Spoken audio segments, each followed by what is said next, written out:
দানা ছাড়াও যে আটা দিয়ে এত সুন্দর মিষ্টি তৈরি করা যায়, আপনারা পুরো ভিডিওটা না দেখলে বুঝতেই পারবেন না। এই দেখুন কতটা নরম হয়েছে, ভেতরে দেখুন। নমস্কার বন্ধুরা, নতুন একটা পর্ব দেখার জন্য আপনাদের সকলকে জানাই স্বাগত। আজকে ঘরে থাকা সামান্য আটা দিয়ে নরম তুলতুলে খুব সুন্দর একটা মিষ্টি করে দেখাবো। আপনারা প্রথম থেকে শেষ পর্যন্ত পুরো ভিডিওটা দেখতে থাকুন। আশা করি আজকের ভিডিওটা আপনাদের খুব ভালো লাগবে। এখানে দেখুন আমি এক বাটি আটা নিয়ে নিচ্ছি। এই বাটি মেপে আমি এক বাটি আটা নিয়েছি, তাই এই বাটির হাফ বাটি আমি গুঁড়ো দুধ দিয়ে দিচ্ছি। 1 চামচের মতন ঘি দিয়ে দিচ্ছি। আপনাদের কাছে যদি ঘি না থাকে তার বদলে আপনারা সাদা তেল দিতে পারেন, তবে ঘিটা দিলে কিন্তু খেতে বেশি সুন্দর লাগবে। এখানে দেখুন সামান্য একটু দিয়ে দিচ্ছি এলাচ গুঁড়ো, সামান্য একটু দিয়ে দিচ্ছি খাওয়ার সোডা। খাওয়ার সোডা কিন্তু বেশি দেওয়া যাবে না, বেশি দিলে কিন্তু মিষ্টিগুলো ফেটে যাবে। সামান্যই একটু দিয়ে দিচ্ছি। এখন শুকনো উপকরণগুলো খুব ভালো করে মিশিয়ে নিচ্ছি। খুব ভালো করে কিন্তু মিশিয়ে নিতে হবে।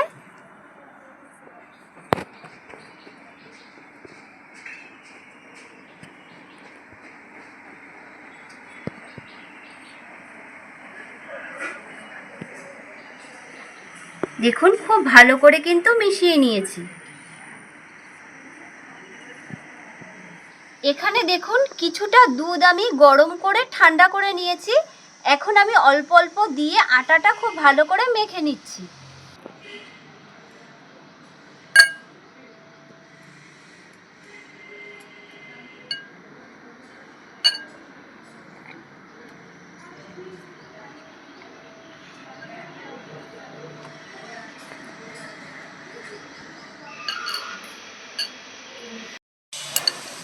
দেখুন আটাটা ঠিক এরকম নরম করে মেখে নিতে হবে, আর হাতের সাথে কিন্তু এরকম লেগে যাচ্ছে। তাই সামান্য একটু ঘি আমি গরম করে নিয়েছি, গরম করে কিন্তু ঠান্ডা করে নিয়েছি। এখন আমি অল্প অল্প ঘি দিয়ে মেখে নিচ্ছি। ঘি দিয়ে মাখলে কি হবে, হাত থেকে দেখবেন বেশ সুন্দর কিন্তু ছেড়ে আসবে।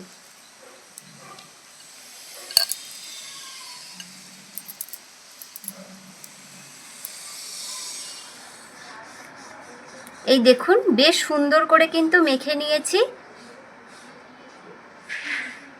এখন আমি মিষ্টিগুলো তৈরি করে নিচ্ছি।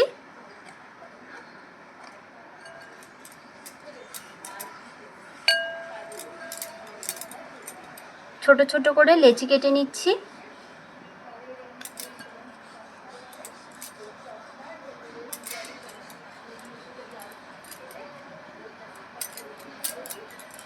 দেখুন এক বাটি আটাতে কতগুলো লেচি হয়েছে।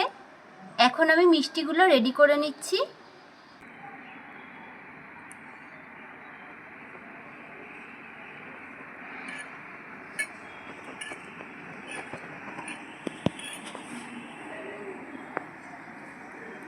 এই দেখুন এভাবে লম্বা করে নিয়েছি। আজকের মিষ্টিগুলো একটু জিলাপির মতন দেখতে হবে।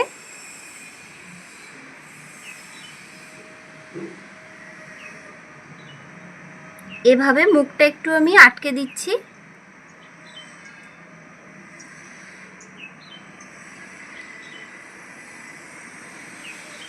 এই দেখুন একটা মিষ্টি কিন্তু আমার রেডি হয়ে গেছে। একইভাবে বাদবাকি মিষ্টিগুলো আমি রেডি করে নিচ্ছি।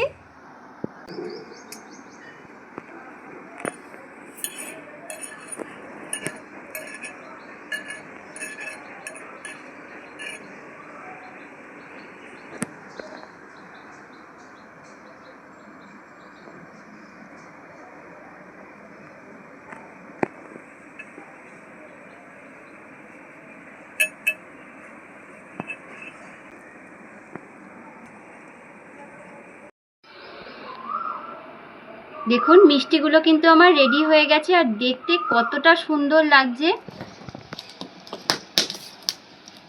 ধরে গেছে, কড়াইটা আমি বসিয়ে দিচ্ছি। আমি এখন এক বাটি জল দিয়ে দিচ্ছি, পরিমাণ মতন চিনি দিয়ে দিচ্ছি, শিরাটা একটু খুব ভালো করে জাল দিয়ে নেব।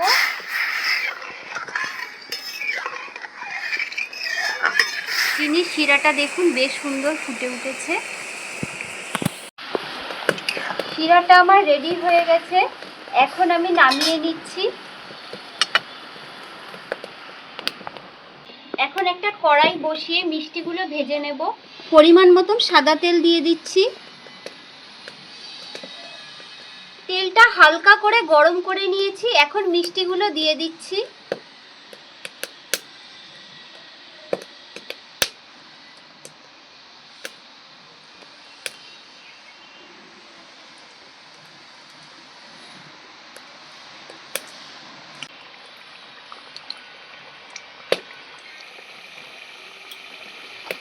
হালকা করে কড়াই ধরে একটু নাড়িয়ে দিচ্ছি এইভাবে। এখন মিষ্টিগুলো একটু উল্টে নিচ্ছি।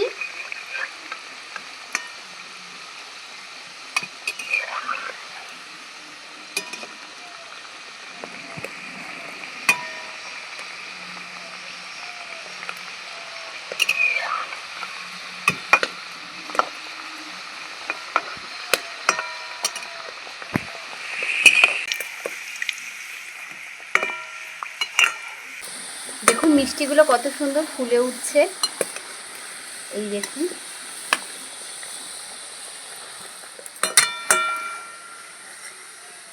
দেখুন মিষ্টিগুলো কিন্তু লাল করে ভাজা হয়ে গেছে। এখন আমি গরম গরম অবস্থায় শিরাতে দিয়ে দিচ্ছি।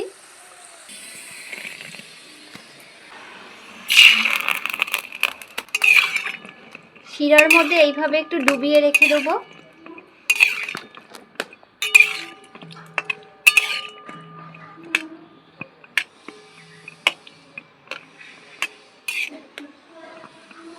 একইভাবে মিষ্টিগুলো ভেজে নিচ্ছি।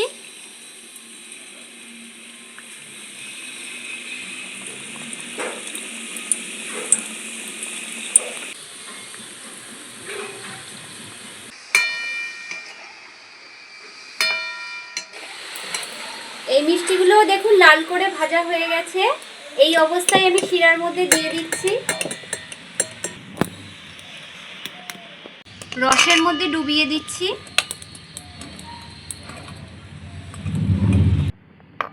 এখন আমি এইভাবে 10 মিনিটের জন্য রসের মধ্যে ভিজিয়ে রেখে দেবো। 10 মিনিটের জন্য মিষ্টিগুলো রসের মধ্যে ভিজিয়ে রেখেছিলাম। 10 মিনিট হয়ে গেছে। মিষ্টিগুলো দেখুন কত বড় বড় হয়েছে। এখন আমি একটা প্লেটের মধ্যে সাজিয়ে নিচ্ছি। ছানা ছাড়াও যে আটা দিয়ে এত সুন্দর মিষ্টি তৈরি করা যায়, আপনারা পুরো ভিডিওটা না দেখলে বুঝতেই পারবেন না। এই দেখুন কতটা নরম হয়েছে, ভেতরে দেখুন, আর দেখতে কতটা সুন্দর লাগছে মিষ্টিগুলো। আজকের ভিডিওটা আপনাদের কেমন লাগলো অবশ্যই কমেন্ট করে জানাবেন। আজকের মতন এই পর্যন্ত। ভালো থাকবেন, সুস্থ থাকবেন।